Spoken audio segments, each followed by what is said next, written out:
Hi everyone, welcome back. Today it's black-eyed peas and collard green sambar South Indian style. Before that, huge shout out to Bhona's Creations channel, an amazing channel. You should watch it.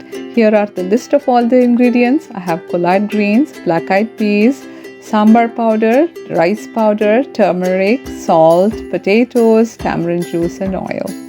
And now let's get started. I have chopped up all the collard greens into small bits and pieces, and then I have pre-soaked the black-eyed peas overnight. I have tamarind juice, and this is coconut. This is completely optional. This is 2 tablespoons of freshly grated coconut. You can skip it if you don't have it. That's completely fine. And for the collard greens, I have chopped them all into little bits. I have not wasted any. I have mixed all the wet ingredients together. In tamarind juice, I have added rice powder, sambar powder, turmeric, salt, everything. And now I added all the ingredients as it is into the crock pot. No need to do any previous preparation. I have added all the chopped veggies, pre-soaked beans, and I'm adding water into the crock pot so that everything is completely inside the water so that it cooks well.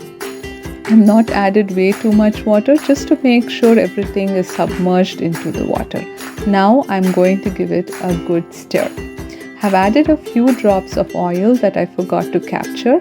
Now I'm setting the crock pot to high setting for 8 to 10 hours. Usually I do it in the night time before I go to bed, and by morning amazing sambar is ready. Now you can see that the crock pot, in the morning I came in after my shower, I turned off the crock pot, and now you can see the sambar is completely ready. It is delicious. The rice flour that I added actually thickens the sambar. Now the last part, tempering, you can completely skip this step, but I'm telling you this will add an additional layer of flavor that you will love.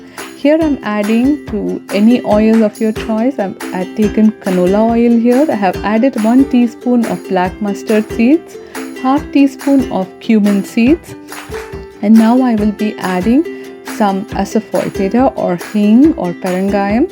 You can add half teaspoon of this. And to this I will be adding a few pieces of dry red chilies. If you don't want dry red chilies, you can skip it. That's completely fine.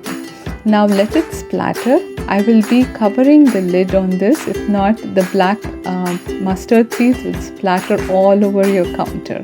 Make sure the flame is on low so you don't burn the tempering. Now the tempering is done. Now I will be adding it to the sambar. This is the last part. I can't wait to taste it. In the morning, I made for some idlis for breakfast, and the sambar goes really well with it. It's very healthy and very delicious, and this adds a completely different flavor to your cuisine. You have to try the sambar. You will fall in love with it. Crock pot is one of my favorite instruments or machines, you can say, or cookers in my kitchen. I got this for $4 a very long time back, and it is worth it, all the effort. You will love this recipe. Please try and let me know in the comments. Thank you for watching.